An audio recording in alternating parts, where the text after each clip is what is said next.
കത്തോലിക്ക സഭയുടെ എക്കാലത്തെയും ദാർശനിക ശബ്ദമായിരുന്ന ബിഷപ്പ് സെബാസ്റ്റ്യൻ പിതാവിൻ്റെ 30ാം ഓർമ്മവർഷത്തിലും അദ്ദേഹം ശൂന്യമാക്കിയ ഇടം നികത്താനാകാതെ തുടരുന്നു. Major archbishop Mar Raphael Thattil പിതാവിൻ്റെ വികാരനിർഭരമായ പ്രസംഗം. ന്യൂമാൻ അസോസിയേഷൻ ഓഫ് ഇന്ത്യയും പാസ്റ്ററൽ ഓറിയൻറ്റേഷൻ സെൻറ്ററും സംയുക്തമായി മാർ സെബാസ്റ്റ്യൻ പിതാവിൻ്റെ അനുസ്മരണ സമ്മേളനം നടത്തി. മാർ ജേക്കബ് പാലക്കാപ്പള്ളി അധ്യക്ഷ പ്രസംഗം നടത്തി. ആദരണീയനായ ജസ്റ്റിസ് സിറിയക് ജോസഫ് അനുസ്മരണ പ്രഭാഷണം നടത്തി.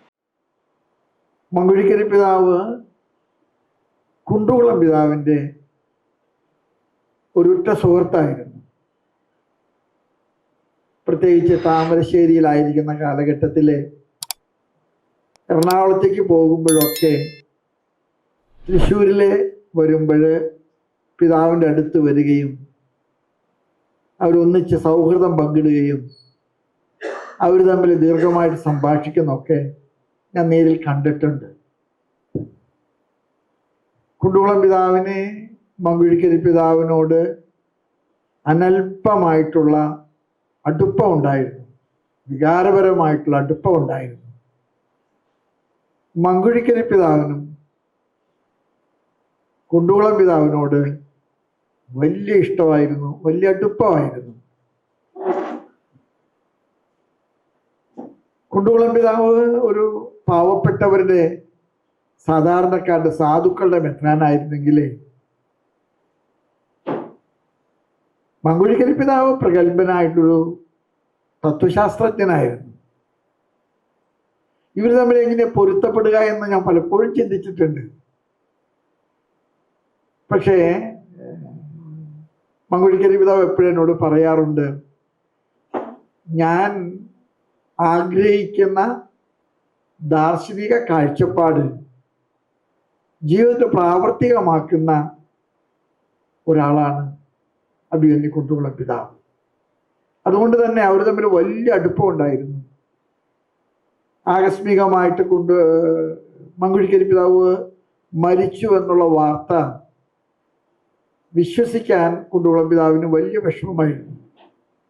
ഞാൻ അന്ന് സെക്രട്ടറിയാണ് പിതാവിനോട് പറഞ്ഞു, ഒന്നുകൂടെ വിളിച്ച് ചോദിക്കേ, പിതാവ് മരിക്കാൻ വഴിയില്ലല്ലോ, ആസ്പത്രിയിലാകും. ഞാൻ പറഞ്ഞു, അല്ല പിതാവ് മരിച്ചു. പിതാവിനെ സ്വീകരിക്കാനായിട്ട് നല്ല വിഷമമായിരുന്നു മങ്കുഴിക്കരി പിതാവ് കടന്നുപോയി എന്നുള്ള വൃത്താന്തം. മങ്കുഴിക്കരിക്ക് പിതാവിനെ കുറിച്ചിട്ട് എനിക്ക് 3 കുഞ്ഞു കാര്യങ്ങൾ നിങ്ങളോട് പറയാൻ ആഗ്രഹമുണ്ട്. ഞാൻ കണ്ട മങ്കുഴിക്കരി പിതാവിൻ്റെ ജീവിതത്തിൽ നിറഞ്ഞു നിന്ന 3 കാര്യങ്ങൾ. ഒന്ന്, കേരള കത്തോലിക്ക സഭ കണ്ടിട്ടുള്ള ഏറ്റവും ദാർശനികതയുള്ള ഒരു പുരോഹിതനായിരുന്നു മങ്കുഴിക്കരി പിതാവ്. He was a philosopher. മങ്കുഴിക്കരിക്ക് പിതാവിൻ്റെ പ്രസംഗങ്ങളൊക്കെ നിങ്ങൾക്കറിയാം. ആ പ്രസംഗങ്ങളുടെ ഒക്കെ ഉള്ളടക്കം മുഴുവൻ ദാർശനികമായിരുന്നു. അദ്ദേഹത്തിൻ്റെ ക്രിസ്തു ഭാഷ്യം തന്നെ വളരെ ദാർശനികതയുള്ളതായിരുന്നു. അദ്ദേഹം നല്ല സമറായക്കാരൻ്റെ കഥയും അന്ത്യവിധിയും സമറിയക്കാരി സ്ത്രീയുടെ മാനസാന്തരവും ഒക്കെ വിവരിക്കുന്നിടത്ത് കാണിക്കുന്ന ഒരു വലിയ ദാർശനിക നിലപാടുണ്ട്. അതുകൊണ്ട് ഭാരതത്തിലെ മെത്രാന്മാരുടെ ഇടയിലെ ദാർശനികമായിട്ടുള്ള കാഴ്ചപ്പാടുകളോടുകൂടെ ഇടയ ശുശ്രൂഷ നടത്തിയ ഒരു മേൽപ്പട്ടക്കാരനാണ് അഭിമന്യ സെബാസ്റ്റ്യൻ മങ്കുഴിക്കരി പിതാവ്. സെബാസ്റ്റ്യൻ മങ്കുഴിക്കരി പിതാവിനെ കുറിച്ചുള്ള എൻ്റെ 2ാമത്തെ ഒരു വിലയിരുത്തൽ, അത് അദ്ദേഹത്തിൻ്റെ പ്രസംഗങ്ങൾ വാചാലമായ വാഗ്മിത്വത്തിൻ്റെ ഒരു അടയാളമായിരുന്നു. പിതാവ് പ്രസംഗിക്കുക എന്ന് പറഞ്ഞാൽ അതിൻ്റെ ഭാഷ മാത്രമല്ല, എനിക്ക് തോന്നുന്ന അദ്ദേഹത്തിൻ്റെ ഭാഷയിൽ അദ്ദേഹം ഉപയോഗിക്കുന്ന പദപ്രയോഗങ്ങൾ അദ്ദേഹം ഉപയോഗിക്കുന്ന കാഴ്ചപ്പാടുകൾ ഒരുപക്ഷെ എറണാകുളത്തെ അഭ്യസ്ത വിദ്യരായിട്ടുള്ള ആളുകൾക്ക് സെബാസ്റ്റ്യൻ മങ്കുഴിക്കരി പിതാവിനോടുള്ള അടുപ്പത്തിന്റെ കാരണം അദ്ദേഹം ഒരു പള്ളി പ്രസംഗകനല്ല. അദ്ദേഹം ഒരിക്കലും അങ്ങനെയല്ല. അദ്ദേഹത്തിന്റെ പ്രസംഗങ്ങൾക്കൊക്കെ തന്നെ ഞാൻ ചിലപ്പോഴൊക്കെ വിചാരിക്കാറുണ്ട്, ഇന്നത്തെ ആധുനിക സാങ്കേതിക വിദ്യകള് അന്നുണ്ടായിരുന്നുവെങ്കിൽ അഭിമന്യ പിതാവിന് വീണ്ടും വീണ്ടും നമുക്ക് കേൾക്കാൻ കഴിഞ്ഞാൽ. അദ്ദേഹം പറഞ്ഞത് മുഴുവൻ എഴുതിയെടുത്തിരുന്നുവെങ്കിൽ അത് കേരളത്തിലെ ക്രൈസ്തവ ദാർശനികതയ്ക്കുള്ള ഏറ്റവും വലിയ സംഭാവനയായിട്ട് തീരുമായിരുന്നേനെ. അതുകൊണ്ട് തന്നെ വാചാലനായ ഒരു വാഗ്മി എന്ന് ഞാൻ പറയുമ്പോൾ വാചക കസർത്തിന്റെ ഒരു വാഗ്മി അല്ല അദ്ദേഹം. ആഴമുള്ള ദാർശനിക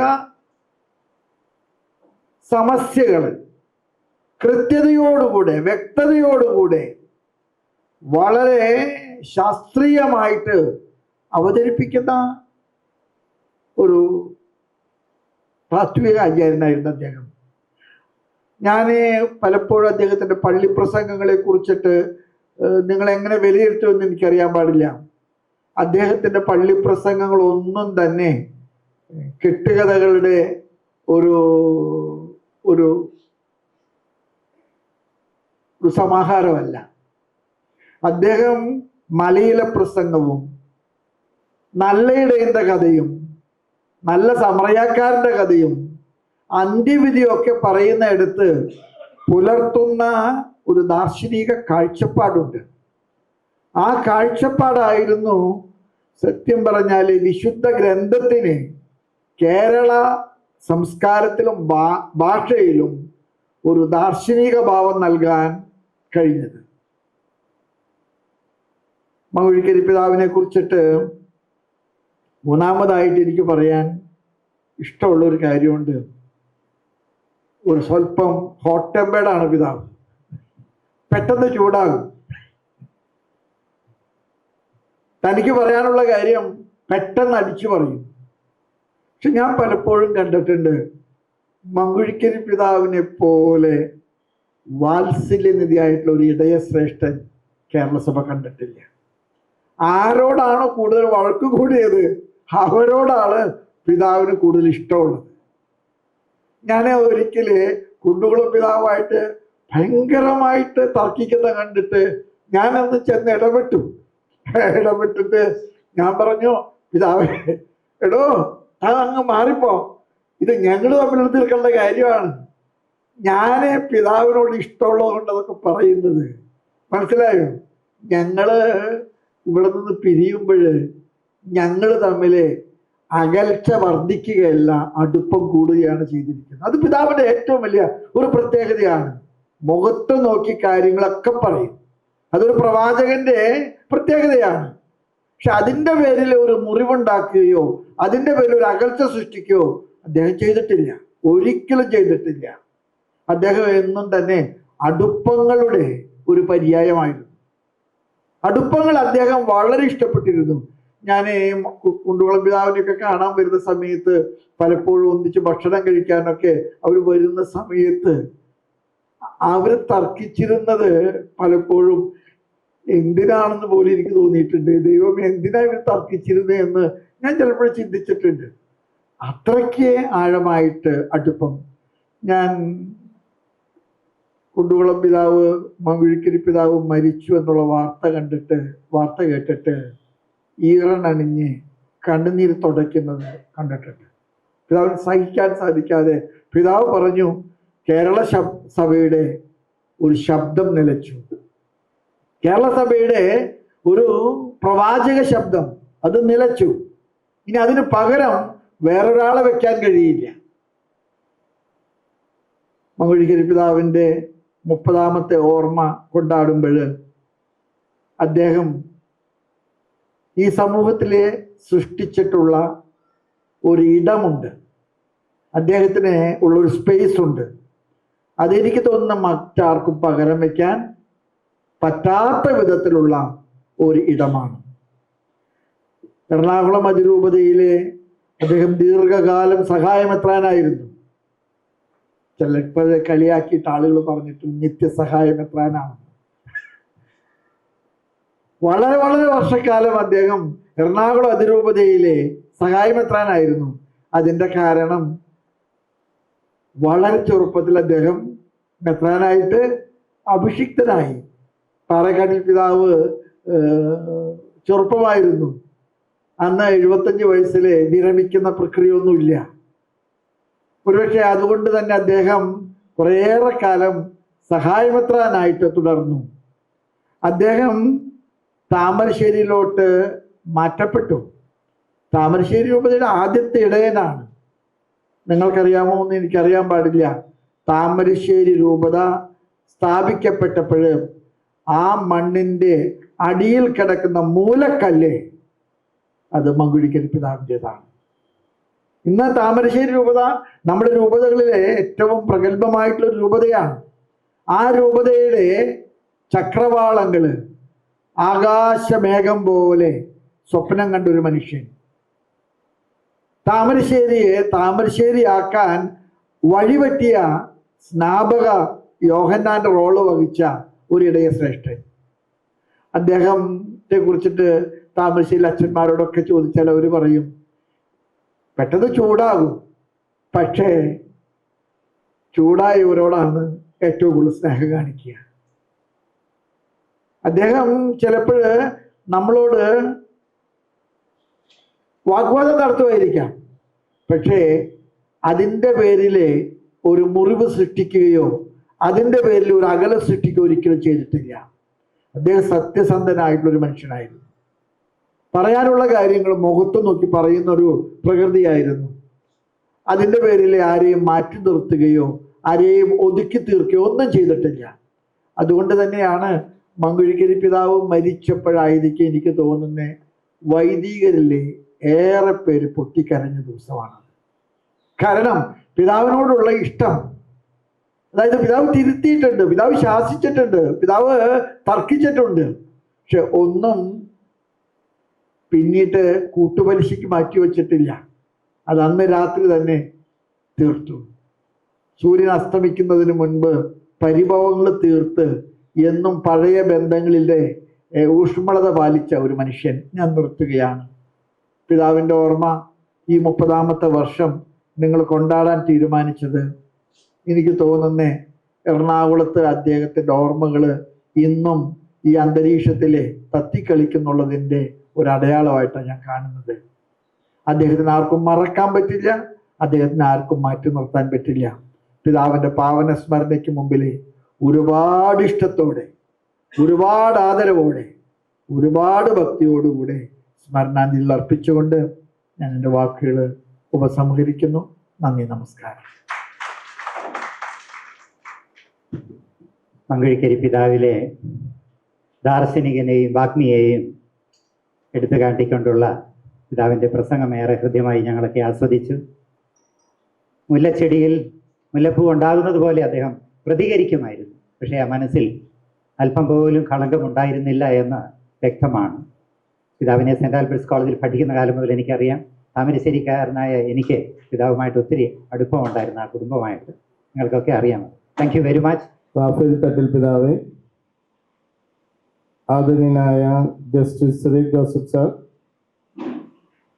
പ്രൊഫസർ മാത്യു, ശ്രീ ജോസഫ് ആനിപ്പറമ്പിൽ, പ്രിയ ബഹുമാനപ്പെട്ട വൈദികരെ, സിസ്റ്റേഴ്സ്, പ്രിയ സഹോദരി സഹോദരന്മാരെ, ഭാഗ്യസ്മരണാർഹനായ മാർ സെബാസ്റ്റ്യൻ മങ്കുഴിക്കരി പിതാവ് ദിവംഗതനായിട്ട് 30 വർഷങ്ങൾ ഇന്നലെ പൂർത്തിയായി. പാണ്ഡിത്യം കൊണ്ടും പ്രഭാഷണം കൊണ്ടും അധ്യാപനം കൊണ്ടും കേരളക്കരയിൽ അതുല്യ പ്രാഭവത്തോടുകൂടെ തൻ്റെ ശ്രേഷ്ഠ പുരോഹിത ശുശ്രൂഷ ഭംഗിയായി പൂർത്തീകരിച്ച 2 രൂപതകളിൽ അപ്പസ്തോലിക ശുശ്രൂഷകൾ ദൈവഹിതപ്രകാരം പൂർത്തീകരിച്ച അഭിമന്യ സെബാസ്റ്റ്യൻ മങ്കുഴിക്കരി പിതാവിൻ്റെ പാവന സ്മരണ.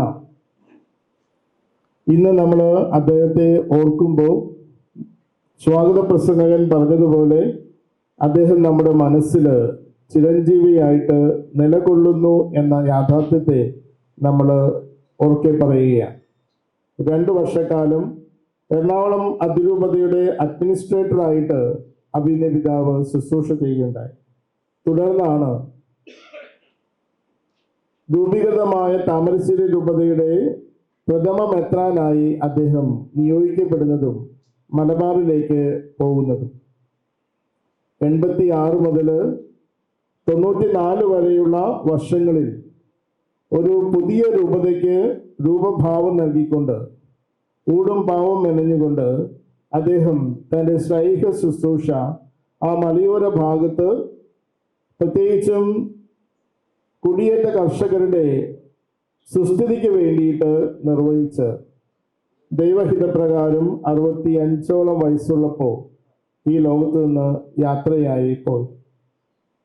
അദ്ദേഹം ദിവംഗതനായിട്ട് 30 വർഷങ്ങൾ പൂർത്തീകരിക്കുമ്പോഴും എറണാകുളം അതിരൂപതയിലെ വിശ്വാസി സമൂഹത്തിലും താമരശ്ശേരി രൂപതയിലെ അംഗങ്ങളുടെ ഹൃദയങ്ങളിലും അദ്ദേഹം ചിരപ്രതിഷ്ഠ നേടിയ വ്യക്തിത്വമാണ്. പ്രഗത്ഭനായ വാഗ്മി എന്ന നിലയിൽ കേരളക്കരയിൽ അദ്ദേഹത്തിൻ്റെ പ്രസംഗങ്ങൾ കേൾക്കാനായി, പ്രഭാഷണങ്ങൾ കേൾക്കാനായിട്ട് തടിച്ചു കൂടിയ ആളുകളുണ്ട്. അതുപോലെ താത്വികമായിട്ട് നല്ലൊരു ഫിലോസഫർ എന്ന രീതിയിൽ വിഷയങ്ങളെ അപഗ്രഥിക്കുവാനും പ്രഭാഷണങ്ങളിലൂടെ അത് അവതരിപ്പിക്കുവാനും ഒക്കെയുള്ള അദ്ദേഹത്തിൻ്റെ പാഠവും ഈ കേരളക്കര അംഗീകരിച്ചിട്ടുള്ളതാണ്. പിതാക്കന്മാരിൽ വലിയ പണ്ഡിതൻ എന്ന് അക്കാലത്ത് അദ്ദേഹം അറിയപ്പെടുകയുണ്ടായി. മങ്കുഴിക്കരി പിതാവ് വളരെ ശ്ലാഘനീയമായ രീതിയിൽ നേതൃത്വം കൊടുത്ത അതിരൂപതയുടെ വേദന നിറഞ്ഞ ഒരു പശ്ചാത്തലത്തിലാണ് നാം ഇന്ന് അദ്ദേഹത്തെ അനുസ്മരിക്കുന്നത്. ഹൃദയഭേദകമായ ചില തീരുമാനങ്ങളുടെ ഒരു പശ്ചാത്തലം ഇന്ന് ഈ അനുസ്മരണത്തെ എപ്രകാരമാണ് ആക്കി തീർക്കുന്നത് എന്ന് എനിക്ക് അറിഞ്ഞുകൂടാ.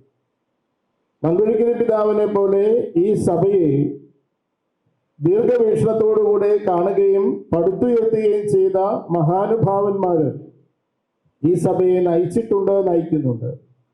അങ്ങനെയുള്ളൊരു പശ്ചാത്തലത്തിൽ വളരെ വേദനയോടുകൂടെ ചില യാഥാർത്ഥ്യങ്ങളെ നമ്മൾ ഉൾക്കൊള്ളുവാനായിട്ട് നിർബന്ധിതരാകുകയാണ്. ഈ കഴിഞ്ഞ ദിവസങ്ങളിൽ ഇറങ്ങിയ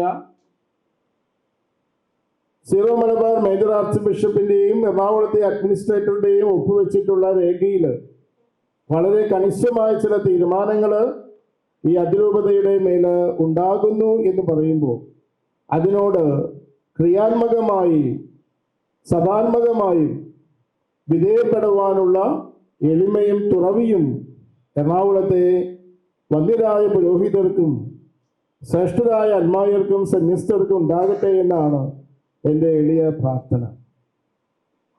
വരാൻ പോകുന്ന വിപത്തിൻ്റെ ആഴമോ അതുണ്ടാക്കാൻ പോകുന്ന വിഭജനമോ ഒക്കെ വളരെ ഗൗരവത്തോടുകൂടെ നോക്കിക്കാണാനും പ്രാർത്ഥനയോടുകൂടെ ഈ പ്രതിസന്ധിയെ തരണം ചെയ്യുവാനുമുള്ള എളിമയും വിശുദ്ധിയും ഉണ്ടാകട്ടെ എന്നാണ് പ്രാർത്ഥിക്കുന്നത്. ഈ സഭാഗാത്രത്തെ പടുത്തുയർത്തുവാനും ഏകയോഗ്യമായിട്ട് നിലനിർത്തുവാനും പൗരോഹിത്യ ശുശ്രൂഷയിലേക്ക് വിളിക്കപ്പെടുകയും തിരഞ്ഞെടുക്കപ്പെടുകയും നിയോഗിക്കപ്പെടുകയും ചെയ്തിട്ടുള്ള വന്ധ്യരായ പുരോഹിതർക്ക് ഉത്തരവാദിത്വമുണ്ട് എന്നത് നമുക്കേവർക്കും സുവ്യക്തമായ കാര്യമാണ്. ഭാഗ്യസ്മരണാർഹനായ സെബാസ്റ്റ്യൻ മങ്കുഴിക്കരി പിതാവ് പറഞ്ഞതും പഠിപ്പിച്ചതും ജീവിതം കൊണ്ട് മാതൃകയായി നൽകിയതുമായ സഭാസ്നേഹം, അദ്ദേഹം പഠിപ്പിച്ചതും അദ്ദേഹം പ്രബോധിപ്പിച്ചതും വഴി നടത്തിയതും ആ ശിക്ഷണം സ്വീകരിച്ചവരുമായ മുതിർന്ന പുരോഹിതന്മാര് പിന്നാലെ വരുന്ന തങ്ങളുടെ സഹോദര വൈദികർക്ക് പ്രചോദനാത്മകമായി വർത്തിച്ചുകൊണ്ട് കാണിച്ചു കൊടുക്കേണ്ടതാണ്. ഈ സഭയുടെ മഹത്തായ ഒരു പാരമ്പര്യവും മഹത്തായ തനിമയും പൗരോഹിത്യ ശുശ്രൂഷ കൊണ്ട് സാക്ഷ്യപ്പെടുത്തേണ്ടവരാണ് പുരോഹിതര് എന്ന കാര്യം വിസ്മരിക്കാൻ പാടുള്ളതല്ല. അതുകൊണ്ട് നമ്മുടെ കൂട്ടായ്മയും നമ്മുടെ ഹൃദയത്തിൻ്റെ ഐക്യവും നഷ്ടപ്പെടുത്താതെയും സഭയുടെ ഉത്തരവാദിത്തപ്പെട്ട അധികാരികളോട് വിനയപുരസ്സരം അനുസരണം കാണിച്ചുകൊണ്ട്, വിനയപുരസ്സരം അവരുടെ തീരുമാനങ്ങളെ സ്വീകരിച്ചുകൊണ്ട്, വിധേയപ്പെട്ടുകൊണ്ട് ക്രിസ്തുവിനെ പോലെ അനുസരണത്തിന്റെ മാതൃക കാണിച്ചു കൊടുക്കുവാനായിട്ട് വിളിക്കപ്പെട്ടവരും നിയോഗിക്കപ്പെട്ടവരുമാണ് പുരോഹിതര് എന്ന കാര്യം ഏവരും ഓർത്തിരിക്കേണ്ടത് ആവശ്യമാണ്. വിഭജിക്കപ്പെടുവാനായിട്ട് എളുപ്പമുള്ള ഒരു സമൂഹമാണ്. വിഭജനത്തിന്റെ വേദന ചരിത്രത്തില് പേര് നടക്കുന്ന ഒരു സഭയാണ് സീറോ മലബാർ സഭ. ആ വേദനയിൽ നിന്ന് പാഠം ഉൾക്കൊണ്ടുകൊണ്ട് സത്യസഭയിലേക്ക് തിരിച്ചു വന്ന പാരമ്പര്യമുള്ളതാണ് കേരള സഭയുടെ ചരിത്രം. വീണ്ടും ഒരു വിഭജനത്തിന്റെ അലയൊലികള് അന്തരീക്ഷത്തിൽ ഉയർന്നു വരുമ്പോൾ ഭയവും അതോടൊപ്പം തന്നെ ആകുലതയും സഭാഗാത്രത്തെ പിടിച്ചുലയ്ക്കുന്നുണ്ട്. ഒത്തിരിയേറെ പേര് പ്രാർത്ഥിക്കുന്നുണ്ട്.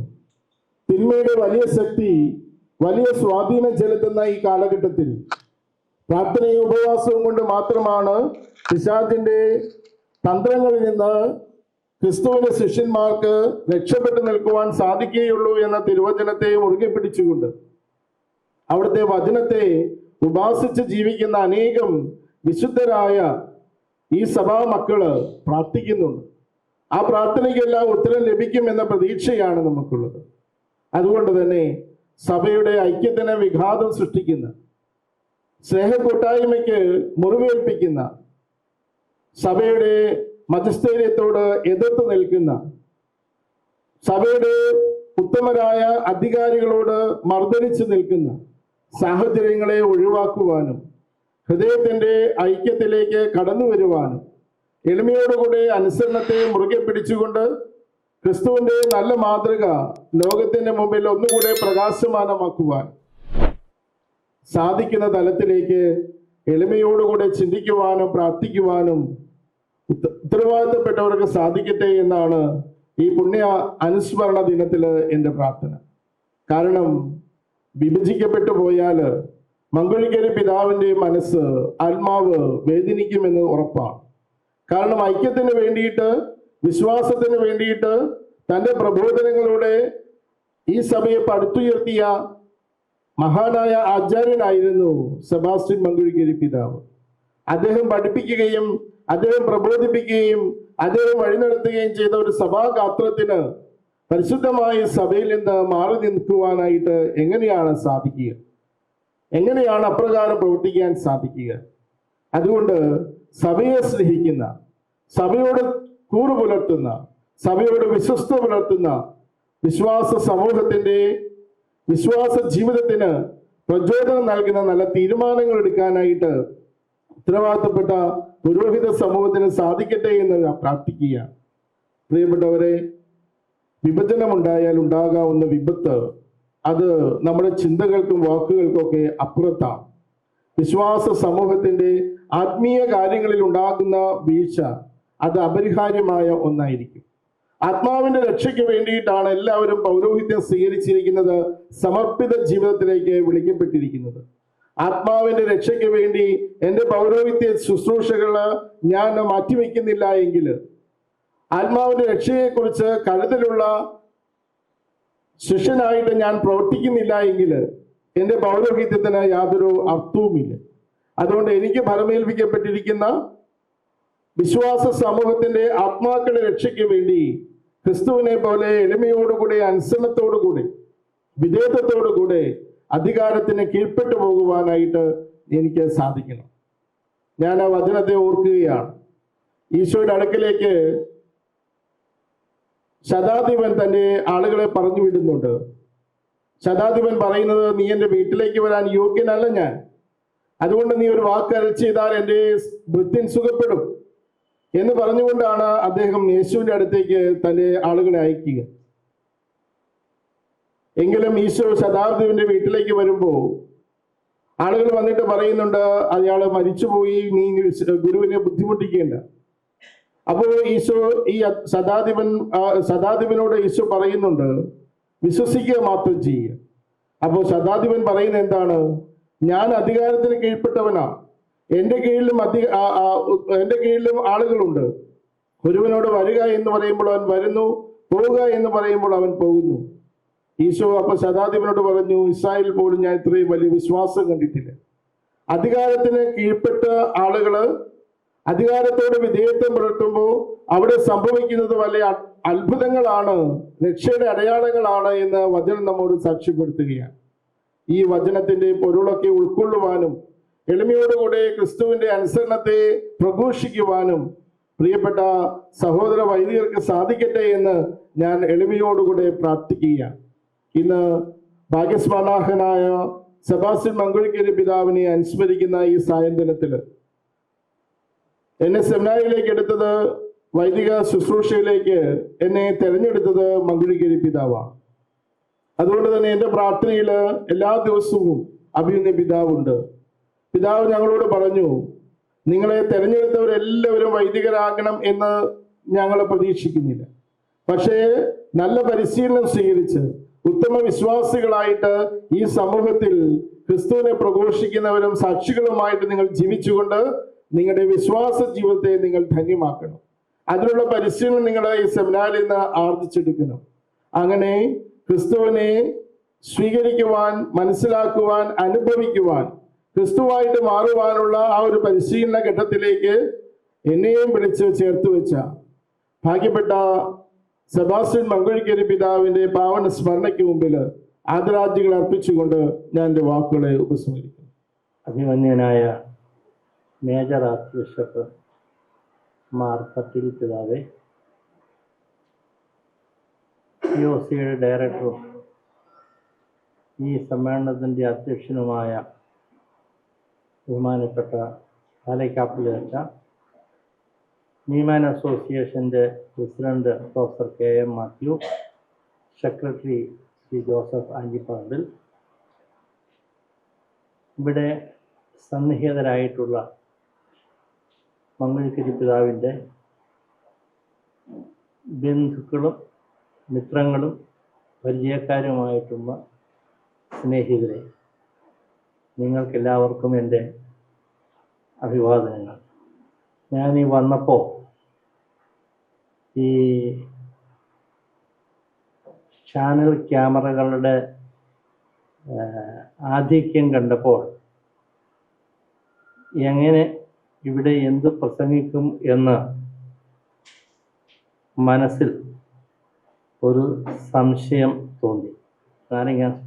നാരങ്ങ താഴെ പോകാതെ സ്പൂൺ ഇങ്ങനെ പോകണ്ടേ. അപ്പം അതുകൊണ്ട് ഇവരുള്ളപ്പോൾ അങ്ങനെ നാരങ്ങ സ്പൂണിൽ വെച്ച് ഓടുന്നത് പോലെ പ്രസംഗിക്കാൻ പറ്റൂ എന്നുള്ളതാണ് എന്നെ വിഷമിപ്പിക്കുന്ന കാര്യം. എന്തായാലും ഇന്നത്തെ വിഷയം അല്ലെങ്കിൽ പ്രതിപാദ്യ വിഷയം അഭിവന്ദ്യനായ മങ്കുഴിക്കരി പിതാവായതുകൊണ്ട് എനിക്ക് പറയാനുള്ളത് പറയേണ്ടതായിട്ടുണ്ട്.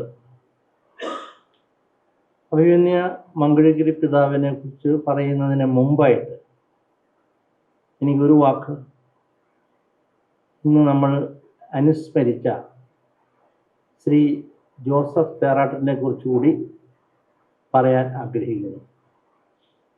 നീമാൻ അസോസിയേഷൻ്റെ പ്രസിഡൻ്റായിട്ട് വളരെ വർഷങ്ങൾ, എറണാകുളത്തെ നീമാൻ അസോസിയേഷൻ്റെ പ്രസിഡൻ്റായിട്ട് വളരെ വർഷങ്ങൾ സേവനം ചെയ്ത വ്യക്തിയാണ് ശ്രീ ജോസഫ് തേറാട്ടിൽ.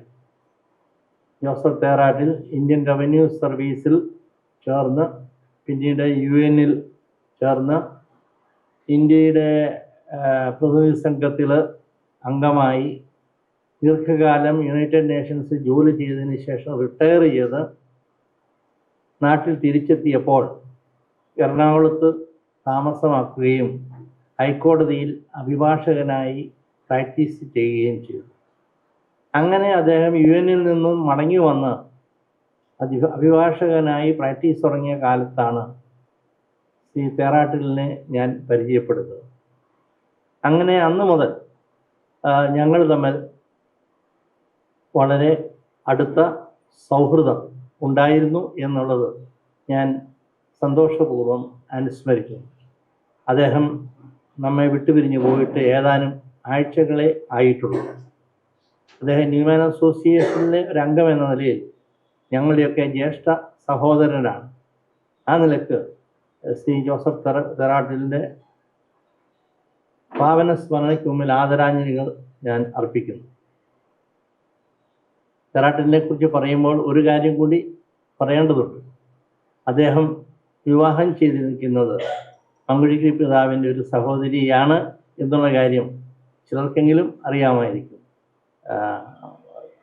ഗ്രേസിയ.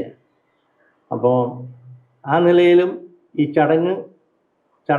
ചടങ്ങിൽ ഇവർ രണ്ടുപേരുടെ അനുസ്മരണം തമ്മിലുള്ള ബന്ധത്തിൽ അങ്ങനെ ഒരു പ്രത്യേകതയുണ്ട് എന്ന് സൂചിപ്പിച്ചു എന്ന് മാത്രമേ ഉള്ളൂ. മങ്കുഴിക്കുരി പിതാവിനെ കുറിച്ച് അനുസ്മരണ പ്രസംഗം നടത്താനാണ് എന്നോട് ഞാനും ഈ ന്യൂമാൻ അസോസിയേഷൻ്റെ ഭാഗമാണ് വർഷങ്ങളായിട്ട്, പല പതിറ്റാണ്ടുകളായിട്ട്. അതുകൊണ്ട് ഞാൻ ന്യൂമാൻ്റെ ആളുകളൊരാളാണ്, POCയുടെയും ഭാഗമാണ് ഞാൻ. അതുകൊണ്ട് ഞാൻ അന്യനല്ല, ഞാൻ അകത്തുള്ള ആൾ തന്നെയാണ്. അതുകൊണ്ട് പ്രത്യേകം എന്നെ ക്ഷണിതാവായിട്ട് കാണേണ്ട കാര്യമില്ല. മങ്കുഴിക്കുരി പിതാവിനെ പല പ്രാവശ്യം നമ്മുടെ പാലക്കാപ്പള്ളിയിലച്ഛൻ പാലക്കാപ്പള്ളിയച്ഛൻ ഭാഗ്യസ്മരണാഹനായ മങ്കുഴിക്കുരി പിതാവ് എന്ന് പറഞ്ഞു. ഭാഗ്യസ്മരണാഹനായ. ഞാൻ അന്നേരം വിചാരിച്ചു ഈ വാക്കിൻ്റെ അർത്ഥം എന്താ, ഈ പ്രയോഗത്തിൻ്റെ അർത്ഥം എന്താ?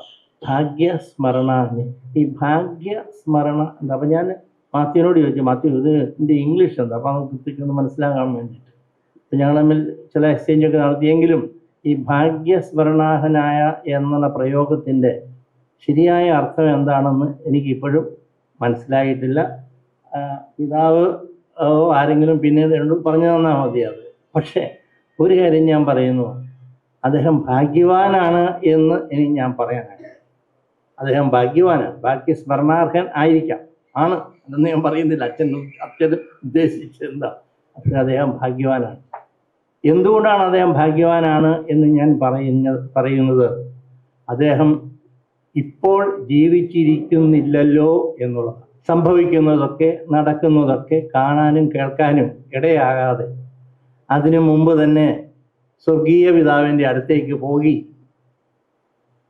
അവിടെ ഒരുപക്ഷെ സഭയ്ക്കും നമുക്കും വേണ്ടി മധ്യസ്ഥത വഹിക്കുന്ന ആൾ എന്ന നിലയിൽ പിതാവ് ഭാഗ്യവാനാണ്. അദ്ദേഹം ഇന്ന് ജീവിച്ചിരുന്നെങ്കിൽ എന്തായിരുന്നു, എന്താകുമായിരുന്നു എന്നതിനെക്കുറിച്ചൊന്നും ഞാൻ സ്പെക്കുലേറ്റ് ചെയ്യാൻ ആഗ്രഹിക്കുക. ഞാൻ ഒന്നേ പറഞ്ഞുള്ളൂ, അദ്ദേഹം ഇന്ന് ജീവിച്ചിരിക്കാത്തത് അദ്ദേഹത്തിൻ്റെ ഭാഗ്യം. അതുകൊണ്ട് അദ്ദേഹത്തെ ഭാഗ്യവാൻ എന്ന് വിളിക്കുന്നതിന് യാതൊരു കുഴപ്പവുമില്ല. മങ്കുഴിക്കുരി പിതാവിനെ ഇവിടെ ഞാൻ പെട്ടെന്ന് ഇവിടെ ഈ സ്റ്റേജിൽ ഇവിടെ വന്നിരുന്നപ്പോൾ ഞാൻ ഓർത്തു ചെയ്തത്, ഞാൻ ആദ്യം മങ്കുഴിക്കുരി പിതാവിനെ പരിചയപ്പെടുന്നത്, കാണുന്നത് ഈ ഹാളിൽ വെച്ചാണ്. 1972 കേരളത്തിലെ ക്രൈസ്തവ സഭകളെല്ലാം കൂടി മാർത്തോമാ ശ്ലീഹായുടെ saint Thomas celebrations, centenary celebrations ആഘോഷിക്കാൻ തീരുമാനിച്ചു. അതിന് എല്ലാ സഭകളുടെയും പ്രതിനിധികൾ ഇവിടെ സമ്മേളിച്ചു. ആ മീറ്റിങ്ങിൽ വെച്ചാണ് മങ്കുഴിക്കുരി പിതാവിനെ ഈ സംയുക്ത ആഘോഷ കമ്മിറ്റിയുടെ ചെയർമാനായിട്ട് തിരഞ്ഞെടുത്തു. ഒരുപക്ഷെ ഇന്ന് പലർക്കും ഇതൊന്നും അറിയില്ല, അതുകൊണ്ട് ഞാനിത് പറയുന്നത്. 72 കൊല്ലം മുമ്പ് കേരളത്തിലെ എല്ലാ ക്രൈസ്തവ സഭകളും ചേർന്ന് സെൻറ് തോമസ് സെൻറ്റിനറി ആഘോഷിച്ചപ്പോൾ ആ ആഘോഷ കമ്മിറ്റിയുടെ ചെയർമാനായിട്ട് എല്ലാ സഭയുടെയും പ്രതികൾ ചേർന്ന് തിരഞ്ഞെടുത്തത് മങ്കുഴിക്കുരി പിതാവിനെയാണ്.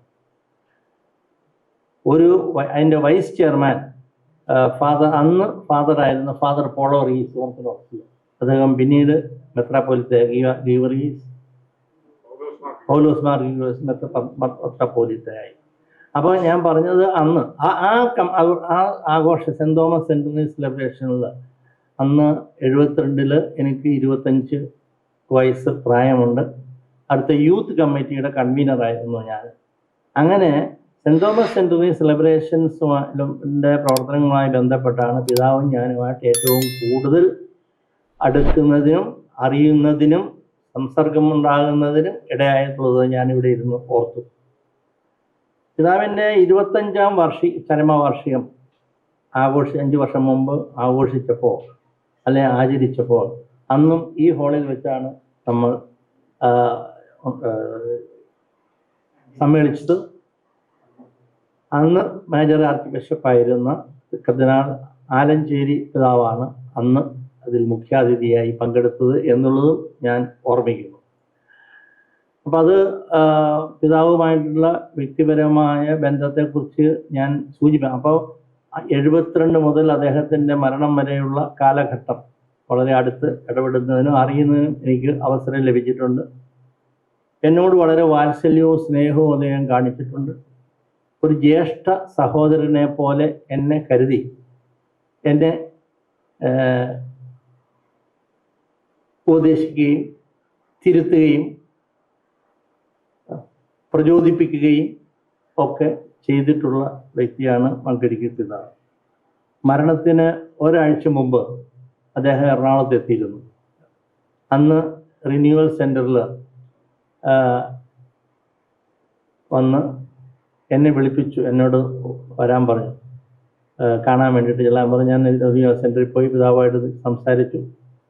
അപ്പം ആ പിതാവിന് അന്ന് അറിയേണ്ടിയിരുന്നൊരു കാര്യം, എൻ്റെ പേര് ഹൈക്കോടതി ജഡ്ജിയായി 94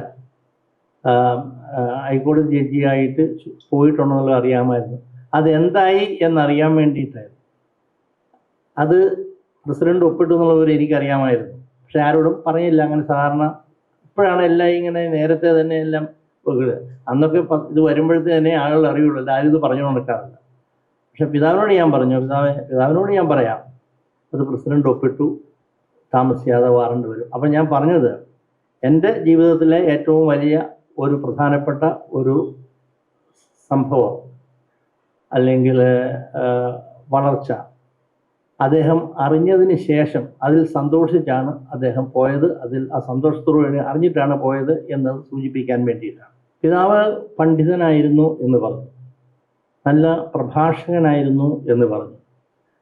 ഈ അദ്ദേഹത്തിൻ്റെ പാണ്ഡിത്യവും പ്രഭാഷണ കലയും നമ്മൾ ഓർമ്മിക്കുമ്പോൾ, അനുസ്മരിക്കുമ്പോൾ, പരാമർശിക്കുമ്പോൾ ശ്രദ്ധിക്കേണ്ട ഒരു കാര്യം,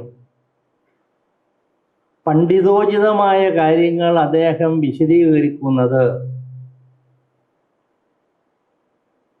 സാധാരണക്കാർക്ക് കൂടി മനസ്സിലാക്കാൻ സാധിക്കുന്ന പ്രഭാഷണ ചാതുരിയോടുകൂടി ആയിരുന്നു എന്നുള്ളതാണ്. ഞാൻ യുവാവായിരുന്ന കാലത്തും അതിന് ശേഷവും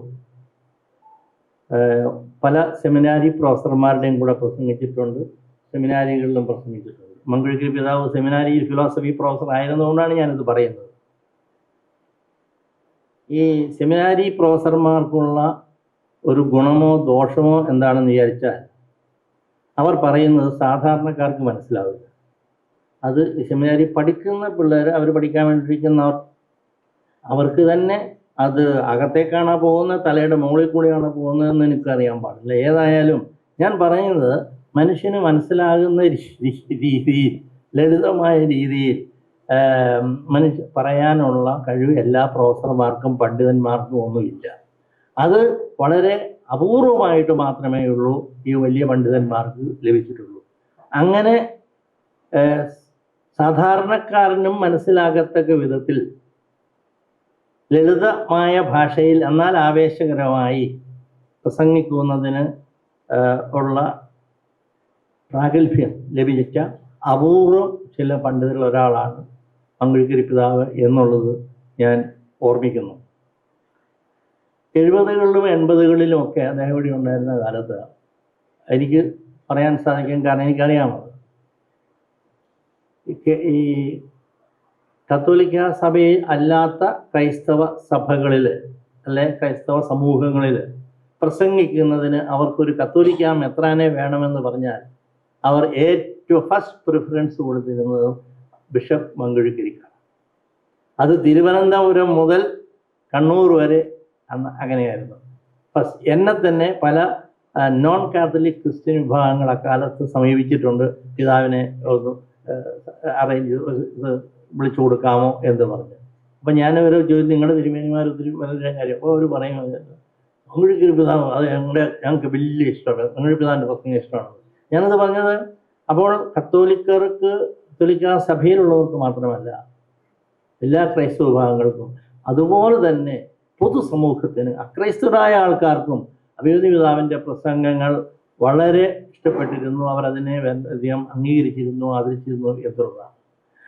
സാന്ദർഭികമായി ഞാൻ പറയുകയാണ്, അഭിമന്യ പിതാവിൻ്റെ ഡോക്ടറൽ തീസിസ് തന്നെ മഹാകവി രവീന്ദ്രനാഥ ടാഗോറിൻ്റെ ദർശനത്തെക്കുറിച്ചായിരുന്നു എന്നുള്ളത് ഞാൻ ഓർത്തു. വേറെ എന്തെല്ലാം ഞാൻ മുമ്പ് പറയാൻ സാന്ദർഭികമായി പറയാം. ഞാൻ ഡൽഹിയിൽ ജഡ്ജിയായിരുന്നപ്പോൾ, ഹൈക്കോടതി ജഡ്ജിയായിരുന്നതാണ്. അവിടെ മാർത്തോമ പള്ളിയിലെ വികാരിച്ചൻ ട്രാൻസ്ഫറായി പോകുന്ന ഒരു ചടങ്ങിന് എന്നെ മുഖ്യാതിഥിയായിരുന്നു.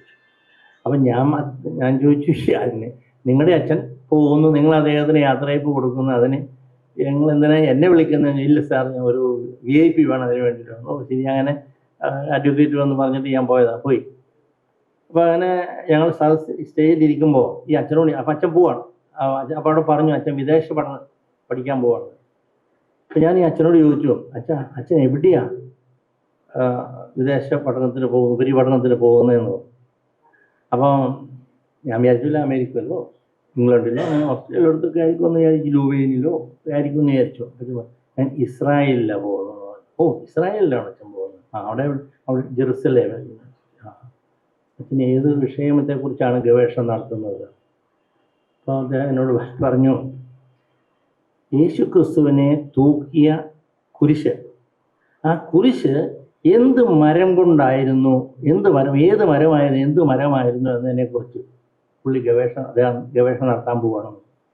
എനിക്ക് ആദ്യം പല കാര്യങ്ങളും മനസ്സിൽ തോന്നിയെങ്കിലും ഞാൻ വളരെ സൗമ്യമായി അച്ഛനോട് ചോദിച്ചു, അച്ഛോ അത് ഏത് മതങ്ങളുമാട്ടെ അത് കണ്ടുപിടിച്ചിട്ട് നമുക്ക് എന്താ പ്രയോജനം? വിശ്വാസികൾക്ക് അതുകൊണ്ട് എന്താ പറയുക, ഇത് തേക്കാണേലും ഈട്ടിയാണേലും മുരിക്കാണേലും അതുകൊണ്ട് എന്താ പ്രയോജനം എന്ന് ചോദിച്ചു. അച്ഛനും ചോദിച്ചു. ഞാനിത് പറഞ്ഞത് അപ്പോൾ ഇങ്ങനെ ഗവേഷണം നടത്താനാണെങ്കിൽ ധാരാളം വിഷയം ആകാശത്തിൻ്റെ കീഴിലുണ്ട്. അങ്ങനെ ഉണ്ടായിട്ടും അപ്പം നമ്മുടെ പല ആൾക്കാരും അമേരിക്കയിലും ലുവയിലും അവിടെയെല്ലാം പോയി PhD എന്ന് ഞാൻ പറയുന്നില്ല, ഡോക്ടറേറ്റ് ഒക്കെ എടുത്ത് വന്നവരുണ്ട്. അതിൻ്റെ സബ്ജക്റ്റ് എന്നാണെന്നൊന്നും നമുക്കറിയാൻ പറ്റില്ല, എനിക്കറിയാൻ പാടില്ല. ഏതായാലും ഞാൻ പറയാം, അങ്ങനെയുള്ള ഒരു പശ്ചാത്തലത്തിലാണ് പറയുന്നത്. മങ്കുഴിക്കരി പിതാവിൻ്റെ അദ്ദേഹത്തിൻ്റെ പ്രാഗൽഭ്യത്തിൻ്റെ ബൗദ്ധിക പ്രാഗൽഭ്യത്തിൻ്റെ സവിശേഷത ചൂണ്ടിക്കാണിക്കേണ്ടി പറയാം. അദ്ദേഹം റിസർച്ച് നടത്തിയത് മഹാകവി രവീന്ദ്രനാഥ ടാഗോറിൻ്റെ ദർശനത്തെക്കുറിച്ച്. അദ്ദേഹം ക്രിസ്തീയ പുണ്യവാണൊന്നും അല്ലല്ലോ രവീന്ദ്രനാഥ ടാഗോർ. അത് നമ്മൾ സാന്ദർഭികമായി അപ്പോൾ അതുകൊണ്ട് ഞാൻ പറഞ്ഞത്, അക്രൈസ്തവരായ ആളുകൾക്കും വളരെ സ്വീകാര്യനായ, അവർ അദ്ദേഹം ആദരിച്ചിരുന്ന, സ്നേഹിച്ചിരുന്ന വ്യക്തിയാണ് മങ്കുഴിക്കരി പിതാവ്. പക്ഷേ ന്യൂമാൻ അസോസിയേഷനെ സംബന്ധിച്ചിടത്തോളം ഞങ്ങൾ പ്രത്യേകമായ ഒരു കാര്യം, അത് ഇപ്പോഴത്തെ മെമ്പേഴ്സിന് അധികം അറിയില്ലായിരിക്കും, പക്ഷേ ഞങ്ങൾ എന്നെ പോലെയുള്ള സീനിയറായിട്ടുള്ള ആൾക്കാർക്ക് അറിയാം എന്നൊരു കാര്യം. പിതാവ് ന്യൂമാൻ അസോസിയേഷൻ്റെ മീറ്റിങ്ങുകൾക്ക് ഒരു സാധാരണ ഒരു ആളെ പോലെ വന്ന് പങ്കെടുത്തുകൊണ്ടിരുന്ന ആളാണ്. അല്ലാണ്ട് ബിഷപ്പായിട്ട് വന്ന് അധ്യക്ഷനായിരിക്കാനോ ഉദ്ഘാടനം ചെയ്യാനോ ഒന്നുമല്ല. അദ്ദേഹമാണ് ഫ്രണ്ട് റോയിൽ ഇരിക്കത്തുമില്ല. ഞാനൊരു സംഭവം ഓർക്കുന്നു. നമ്മുടെ YMCAയിൽ വെച്ച് ന്യൂമാൻ അസോസിയേഷൻ ഒരു ഡിബേറ്റ് നടത്തി. അന്ന് മൈക്കിൾ തരകന് ഉണ്ടായിരുന്നു, ഞാനുണ്ടായിരുന്നു, പിന്നെ അങ്ങനെ കുറച്ച് അതാണ് ഞങ്ങൾ പഠിച്ചത്. അപ്പോൾ പിതാവ് ഇതറിഞ്ഞിട്ട് ഇങ്ങനെ ഞാൻ സ്റ്റേജിൽ ഇരിക്കുമ്പോൾ കുറച്ച് കഴിഞ്ഞ് നോക്കിയപ്പോഴത്തേക്ക് സ്റ്റേജിൽ ആ YMCA ഹാളിൻ്റെ ഏറ്റവും പുറകിലത്തെ റോയിൽ മങ്കുഴിക്കരി പിതാവ് ഇരിക്കും. അപ്പം ഞാൻ പരിചയമുള്ള ഒരാളെ വിളിച്ചിട്ട് ഞാൻ പറഞ്ഞത്, മങ്കുഴിക്കരി പിതാവ് അവിടെ ഇരിപ്പുണ്ട്, പിതാവിനോട് മുമ്പിൽ വന്നിരിക്കാൻ പറ എന്ന്. അവർ ചെന്ന് വിളിച്ചെങ്കിലും പിതാവ് പറഞ്ഞു ഇല്ല ഞാനിവിടെ ഇരുന്നോളാം. ഞാൻ പറഞ്ഞു എന്ന് മാത്രമല്ല, അവിടെ ഇരുന്ന് ഈ പ്രസംഗങ്ങൾ ഒക്കെ കൈകൊണ്ട് അദ്ദേഹം ഇങ്ങനെ ഡയറി ഉണ്ട് കയ്യിൽ, അത് എഴുതിയെടുക്കും. ഞാൻ മങ്കുഴിക്കരി പിതാവിനെ പോലെയുള്ള പ്രഗത്ഭനായ പണ്ഡിതനായ ഒരു പ്രഭാഷകൻ YMCA ന്യൂമാൻ അസോസിയേഷൻ സംഘടിപ്പിച്ച ഒരു ഡിബേറ്റിൽ വന്ന് പങ്കെടുത്തിട്ട് അവിടെ കേൾക്കുന്ന പരാമർശിക്കുന്ന കാര്യങ്ങൾ ഡയറിയിൽ കുറിച്ചെടുക്കുമ്പോൾ അദ്ദേഹത്തിൻ്റെ നിലപാട്, അദ്ദേഹത്തിൻ്റെ വിനയം, അദ്ദേഹത്തിൻ്റെ എളിമ, അദ്ദേഹത്തിൻ്റെ തുറവി, ഇതൊക്കെയാണ് ഇത് സൂചിപ്പിക്കുന്നത്. അത് ഞാനിപ്പം സാന്ദർഭികമായിട്ട് ഞാൻ പറയുന്നു എന്ന് മാത്രം. അതുപോലെ വേറെയും ചാവറ സെൻട്രൽ പല മീറ്റിങ്ങുകളിൽ പോയിട്ടുണ്ട്. അതുകൂടാതെ അദ്ദേഹത്തിന് ഒരു ഇഷ്ടമാണ്, ഭയങ്കര ഇഷ്ടമാണ്. അത് കാര്യം അതിന് യാതൊരു ഇതില്ല, വേണമെന്ന് വിചാരിച്ച് ചെയ്യും. അപ്പോൾ എൻ്റെ 74-ലാണ് എൻ്റെ വിവാഹം നടന്നത്. കോട്ടയത്ത് വെച്ച് ഒരു സമൂഹ വിവാഹമായിട്ട് നടക്കുക. അപ്പോൾ സമൂഹ വിവാഹം ആയതുകൊണ്ട് വേറെ 9 പാവപ്പെട്ട കപ്പിൾസ് ഉണ്ട് അതിനകത്ത്. അപ്പം ഞാൻ വിചാരിച്ചു എൻ്റെതായ പ്രത്യേകമായ ഒന്നും വേണം, ഒരു എൻ്റെ കല്യാണം നടക്കുന്നു ആ കൂടെ അവരുടെ കല്യാണം എന്ന് പറയാതെ 10 കപ്പിൾസിൻ്റെ കല്യാണം എന്ന് വിചാരിച്ച് കോട്ടയത്ത് വെച്ച് 74 സമൂഹ വിവാഹം. ഇപ്പോഴല്ലേ എല്ലാവരും ഈ ലളിത വിവാഹം എന്നൊക്കെ പറഞ്ഞിറങ്ങുക. അന്ന് കല്യാണം കഴിച്ചവനാണ് ഞാൻ. അങ്ങനെ അപ്പോൾ പിതാവിനോട് എനിക്ക് പറയാതിരിക്കാനെന്നുള്ളൊരു കല്യാണമെന്നുള്ളത്. അപ്പോൾ അവിടെ അത് കെട്ടിക്കുന്ന തറയിലെ പിതാവാണ് സീനിയർ ബിഷപ്പ്, കുന്നശ്ശേരി പിതാവ് അന്ന് കോഡ്ജിറ്റോർ ബിഷപ്പാണ്. അവർക്ക് 2 പേർക്കും ഇവിടെ റോളുള്ളൂ, വേറെ ആർക്കും റോള് കൊടുക്കാനില്ല. അപ്പം പിതാവിനെ വിളിച്ചാൽ എന്ത് റോള് കൊടുക്കുമെന്ന് നിശ്ചയമില്ല. ഡ്രസ് ചെയ്യാൻ പറയാൻ പറ്റത്തില്ല, തറയിൽ പിതാവുണ്ട്. പ്രസംഗിക്കാൻ പറയാനൊക്കത്തില്ല, കുന്നശ്ശേരി പിതാവുണ്ട്. അപ്പം എന്ത് ചെയ്താൽ ഞാൻ തലയാഴ്ച കുന്നശ്ശേരി പിതാവിനെ ശ്വസിച്ചെന്ന് കണ്ട് ഞാൻ പറഞ്ഞു, പിതാവെ ഇങ്ങനെ കല്യാണം ആണ്, ആ നല്ല കാര്യം. അപ്പം ഞാൻ വിവരങ്ങളൊക്കെ പറഞ്ഞു. എന്നിട്ട് പിതാവിന് പറഞ്ഞു, ആ പിതാവ് വരണം, ഒരു ചേട്ടൻ അനിയൻ്റെ കല്യാണത്തിൽ പങ്കെടുക്കുന്ന പോലെ പിതാവ് വന്ന് പങ്കെടുക്കണം എന്ന് പറഞ്ഞാൽ പിതാവിന് റോളൊന്നും ഇല്ല, പ്രത്യേകിച്ച് ചേട്ടനുള്ളത്. ഞാനൊരു ഭംഗിവാക്ക് പറഞ്ഞതാണ്. എന്ന് വെച്ചാൽ പിതാവിനോട് വരാൻ ക്ഷണിക്കുന്ന എങ്ങനെയാണ്, അതേ സമയത്ത് എംബരസ്മെൻ്റ് ഉണ്ടാവരുതല്ലോ എന്ന് ഞാൻ അത് പറഞ്ഞ് ആ എന്നൊക്കെ പറഞ്ഞു. എന്നിട്ട് ഞാനിങ്ങ് പോയി. കല്യാണത്തിന് സമയമായപ്പോൾ മധുവായിൽ എല്ലാവരും വന്ന് നിന്നപ്പോൾ പല ഒത്തിരി അച്ഛന്മാരൊക്കെ ഉണ്ട്. ആ കൂടെ അരക്കെട്ടില്ലാത്ത ഒരാൾ നിൽക്കുന്നു, ഒരു കുരിശന്മാരെയൊക്കെ ഇട്ടുണ്ട്. അത് മംഗളിഗിരി പിതാവാണ്. മംഗളി പിതാവ് കല്യാണം കൂടി അവിടുന്ന് കെട്ട് കഴിഞ്ഞ് കുർബാനയ്ക്ക് നിന്നില്ല. കല്യാണം കെട്ട് കഴിഞ്ഞപ്പോഴത്തേക്കും പിതാവ് പോരുകയും ചെയ്തു. ഞാൻ പറഞ്ഞത് ഒരു അൽമായൻ്റെ ബന്ധുവൊന്നുമല്ല, ഞാൻ ബന്ധുവൊന്നുമല്ല, ഒരു ന്യൂമാൻ അസോസിയേഷനിലെ ഒരു അംഗമാണ് ഞാൻ. അന്ന് ഞാൻ സെക്രട്ടറി ആവുന്നു. അൽമായ കല്യാണം കൂടെ ഒരു റോളും ഇല്ലാതെ, ഒരു പദവിയും ഇല്ലാതെ, ഒരു അലങ്കാരവും ഇല്ലാതെ, വടിയില്ലാതെ, മുടിയില്ലാതെ പിതാവ് കോട്ടയം വരെ വന്ന് എൻ്റെ വിവാഹത്തിൽ പങ്കെടുത്തു എങ്കിൽ അത് പിതാവിൻ്റെ മനസ്സിൻ്റെ നന്മയെയും വിനയത്തെയും എളിമയെയും സ്നേഹത്തെയും ഒക്കെയാണ് കാണിക്കുന്നത്. നമ്മൾ പിതാവിനെ പണ്ഡിതനെന്നൊക്കെ പറഞ്ഞ് നമ്മൾ വലിയ ഇതിൽ കയറ്റുന്ന സമയത്ത് ഇതും കൂടെ ഈ സാധാരണക്കാരോടുള്ള പിതാവിൻ്റെ ഇതും കൂടെ മനസ്സിലാക്കണം എന്ന് പറയാൻ വേണ്ടിയിട്ടാണ്. അത് കഴിഞ്ഞ് ഇവരെല്ലാവരും കൂടെ എനിക്കും ഭാര്യയ്ക്കും കൂടെ വുഡ്ലാൻഡ്സ് ഹോട്ടലിൽ വെച്ച് ഒരു റിസപ്ഷൻ, ന്യൂമാൻ അസോസിയേഷൻ്റെ പേരിൽ ഒരു റിസപ്ഷൻ തന്നു. ഇവിടെ ഞാൻ എല്ലാവരെയും അറിയിച്ചു കൊടുത്ത് പിതാവിനെ അറിയിച്ചു. ഞങ്ങൾ ഇവിടെ എല്ലാവരും ഇരിക്കുമ്പോഴത്തേക്കും ഇദ്ദേഹം കയറി വരുന്നു മംഗളിക്കരി പിതാവ്. അന്നൊന്നും നിങ്ങളൊന്നും വന്നിട്ടില്ല ആ സമയത്ത്, ഇവിടുത്തെ ആൾക്കാരുണ്ട്. ഞാനിത് പറയുന്നത് എന്താണെന്ന് വെച്ചാൽ ഇതാണ് മംഗളിക്കരി പിതാവ്. ഏത് സാഹചര്യത്തിലും സാധാരണക്കാരുടെ കൂട്ടത്തിൽ, ഏതൊരു കൂട്ടത്തിൽ ഇറങ്ങി വരുന്നതിനുള്ള ഒരു. പിന്നെ പിതാവിൻ്റെ വേറൊരു പ്രത്യേകത എനിക്ക് ഒരു കാര്യം കൂടെ പറഞ്ഞുകൊണ്ട് ഞാൻ നിർത്തിക്കോളാം. അതെന്താണെന്ന് ചോദിച്ചാൽ അത് ഇന്നത്തെ സാഹചര്യത്തിലൊക്കെ അതിന് വളരെ പ്രസക്തിയുണ്ട്. പിതാവ് മേജർ ആർച്ച് ബിഷപ്പ് പറഞ്ഞു, തമാശയായിട്ടാണെങ്കിലും അനുസ്മരിച്ചു, നിത്യസഹായം എത്രയാണെന്നൊക്കെ അദ്ദേഹത്തെ വിളിച്ചിരുന്നതാണ്. അത് ആ കാലഘട്ടത്തിൽ ഞാൻ പിതാവുമായിട്ട് വളരെ അടുപ്പം ഉണ്ടായിരുന്ന ആളാണ്. പല ബുദ്ധിമുട്ടുള്ള വിഷമമുള്ള സാഹചര്യങ്ങളിലും പിതാവ് എന്നെ വിളിപ്പിക്കുകയും ഞങ്ങൾ ആശയം വിനിമയം നടത്തുകയും കൂടുതൽ ധാരാളം സമയം ചെലവഴിക്കുകയും ചെയ്തിട്ടുണ്ട്. പിതാവിൻ്റെ ജ്യേഷ്ഠൻ്റെ മകൻ ജോയി ഇവിടെ ഒരു പ്രശ്നം, ജോയി അതിന് സാക്ഷിയാണ്. ചില സന്ദർഭങ്ങളിൽ ജോയി സാക്ഷി അങ്ങനെ. അപ്പം അങ്ങനെ ഉള്ള ഒരു സമയത്ത് എന്നോട് ഒരു ദിവസം കാണണമെന്ന് പറഞ്ഞു. ഞാൻ അവിടെ ചെന്നു. എപ്പോഴും എന്നോട് കാണാൻ പറയുന്നത് രാത്രിയിലാണ്. അത് പലയുള്ള എൻ്റെ വർക്ക് കോടതിയിലെപ്പോൾ ഇത് കഴിയണം, പിന്നെ പിതാവും ഫ്രീ ആണല്ലോ. അപ്പോൾ ഞാൻ പിതാവിനെന്താ വരാൻ പറഞ്ഞ്, ഇപ്പം ഭക്ഷണമൊക്കെ കഴിഞ്ഞിട്ടാണ്, ഞാനും ഭക്ഷണം കഴിഞ്ഞിട്ടാണ് ചെന്നിരിക്കുന്നത്. അവിടെ ചോദിച്ചു, പിതാവ് എന്താ കാണണമെന്ന് പറഞ്ഞു. ഇല്ല, കുറച്ച് സമയം വർത്താനം പറയാമെന്ന് വിചാരിച്ചാണ്. അപ്പോൾ പറഞ്ഞു, എന്താ പ്രത്യേകിച്ച് വിശേഷം? അല്ലല്ലേ, എനിക്ക് കുറച്ച് നേരം സ്ത്രീകളുമായിട്ട് സംസാരിച്ചിരുന്നു കഴിഞ്ഞാൽ എനിക്കൊരു ആശ്വാസം കിട്ടും, അതുകൊണ്ടാണെന്ന് പറഞ്ഞു. എന്നോട് പറഞ്ഞു അന്ന് ഒരു കാര്യം. അതായത് ആ സമയത്ത് എറണാകുളം തിരുവതിലെ ഒരു പ്രധാന പള്ളിയിലെ ഒരു വിഷയം, ആ വിഷയത്തിൽ തർക്കം, വലിയ തർക്കം നടക്കുന്ന സമയം. അതിൽ രണ്ട് അഭിപ്രായങ്ങളുണ്ട്. അലമനയിലെ അർജോസ് ഹൗസിലെ പിതാവ് ഒഴിച്ചുള്ള മറ്റ് അന്തേവാസികൾക്ക്, അതിൻ്റെ പേരൊന്നും ഞാൻ പറയുന്നില്ല, അവർക്ക് ഒരഭിപ്രായം ഉണ്ട്. മങ്കുഴിക്കരി പിതാവിന് അഭിപ്രായത്തോട് യോജിപ്പില്ല. എന്നുവെച്ചാൽ ഇടവയിലും രണ്ട് അഭിപ്രായമുണ്ട്. പിതാവിൻ്റെ അഭിപ്രായം ഇന്ന രീതിയിൽ ചെയ്യണം എന്നുള്ളതായിരുന്നു. പക്ഷേ അവിടെ കൂടുതൽ ആൾക്കാർ ഇങ്ങനെയൊക്കെ പറഞ്ഞതുകൊണ്ടാവും കർദിനാൾ, അത് പാറക്കാട്ടി പിതാവാണ്, പാറക്കാട്ടി പിതാവ് തീരുമാനം ഇങ്ങനെ ചെയ്യണം എന്ന് തീരുമാനിച്ചു. അത് പിതാവിനോട് ചോദിച്ചില്ല, പിതാവിനെ വിളിപ്പിച്ച് പിതാവിനോട് പറയുകയായിരുന്നു, ഇന്ന ഇടവകയിലെ ആ പ്രശ്നമാണ്, അത് നമുക്ക് ഇന്ന രീതിയിൽ തീർക്കണം. അപ്പോൾ പിതാവ്, ഞാൻ പിതാവിനോട് നേരത്തെ എൻ്റെ അഭിപ്രായം പറഞ്ഞായിരുന്നല്ലോ. അല്ല, അത് അങ്ങനെ ശരിയാവില്ല, അതിങ്ങനെ എല്ലാവരുടെ അഭിപ്രായം എങ്ങനെയാണ് നമുക്ക് പറഞ്ഞു. എൻ്റെ അഭിപ്രായം ഞാൻ പറഞ്ഞു, പിന്നെ പിതാവാണ് തീരുമാനിക്കേണ്ടത്. അത് ശരി. എന്നിട്ട് പറഞ്ഞു, അവരിന്ന് വൈകുന്നേരം വരും, 3 മണി 5 മണിക്ക് വരും. കൃഷ്ണനെ കൃഷ്ണനെ കാണാൻ വരികയാണ്, തീരുമാനം അറിയാൻ വേണ്ടി വരിക. അന്നേരം പിതാവ് തന്നെ അവരോട് ഈ തീരുമാനം പറഞ്ഞ് വിശദീകരിച്ച് കൊടുക്കണം. എന്ന് പറഞ്ഞാൽ പിതാവിൻ്റെ അഭിപ്രായത്തിന് വിരുദ്ധമായിട്ട്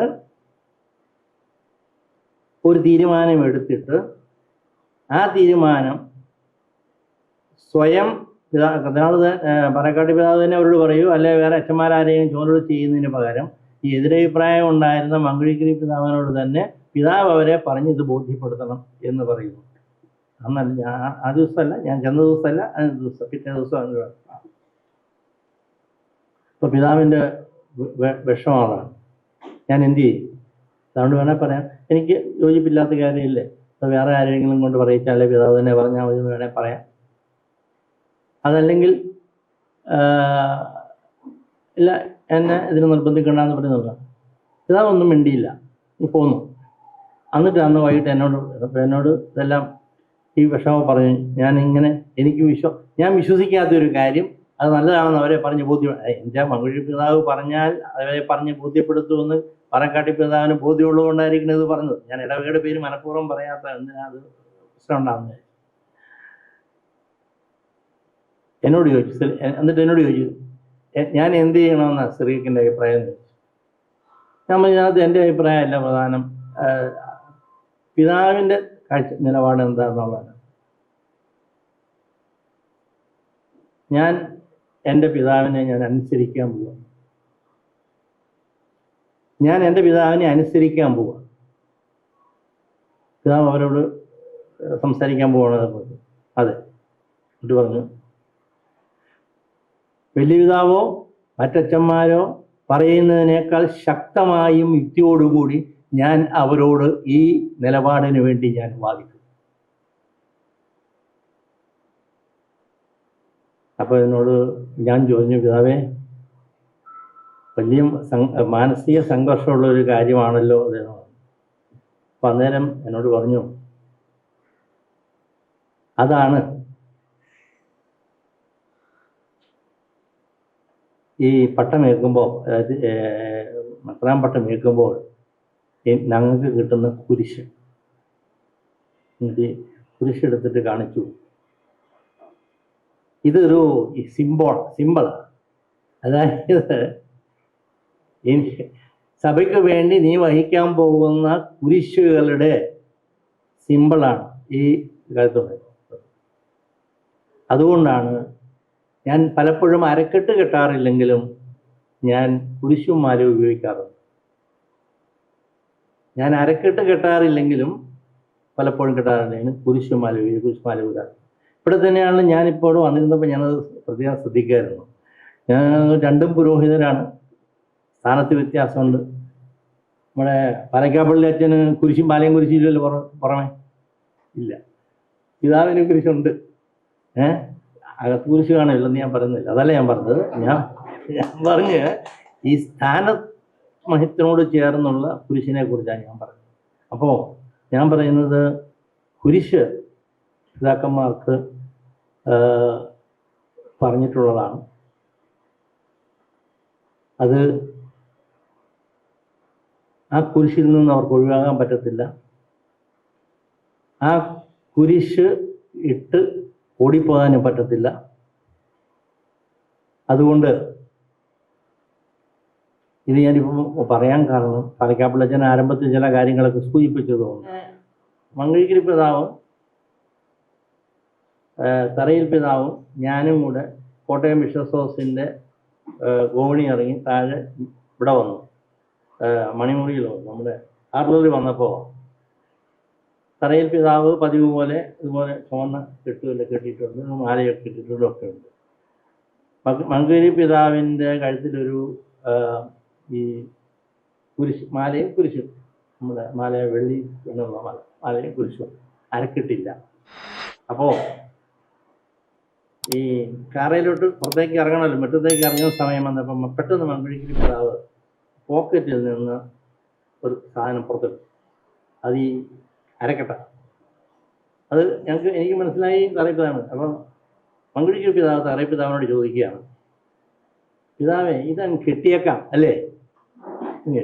അതായത് ഈ തറയിപ്പിതാവിന് ഇഷ്ടമില്ല ഈ മെത്രാന്മാർ കെട്ടില്ല നടക്കുന്നത്. അദ്ദേഹത്തിന് തറയിപ്പിതാവിനെ വളരെയധികം ആദരിച്ചിരുന്ന ബഹുമാനിച്ചിരുന്ന ആളാണ് മംഗഴിക്കരി പിതാവ്. തമ്മിൽ ഭയങ്കര ഇഷ്ടപ്പെട്ട് കൊണ്ടുവരുന്ന കാര്യം ഭയങ്കര ഇഷ്ടമാണ്. അത് കാരണം ഒരു വിധത്തിലും തറയിൽ പിതാവിനെ ഒഫൻഡ് ചെയ്യാനോ അല്ലെ അദ്ദേഹത്തെ അവഗണിക്കാനോ അദ്ദേഹത്തിന് താല്പര്യമില്ലാത്തതുകൊണ്ട് മംഗഴിക്കരി പിതാവ് ഇത് പോക്കറ്റ് ഇട്ടുകൊണ്ടാണ് വന്നിരുന്നത്. അപ്പം ഇതെടുത്ത് പിതാവ് ഇതും കിട്ടിയേക്കാം അല്ലേ എന്ന് പറഞ്ഞു. അപ്പം തോമസ് തറയിൽ പിതാവ് yes, the soldier has his uniform, the dog has its belt, you may tie it. The soldier has his uniform, the dog has its belt, you may tie it. ആ നർമ്മ സംഭാഷണം കൂടി അനുസ്മരിച്ചുകൊണ്ട് അഭിവന്യ മംഗഴിക്കരി പിതാവിൻ്റെ പാവന സ്മരണയ്ക്ക് മുമ്പിൽ ആദരാഞ്ജലികൾ അർപ്പിച്ചുകൊണ്ട് മംഗഴിക്കരി പിതാവിനെ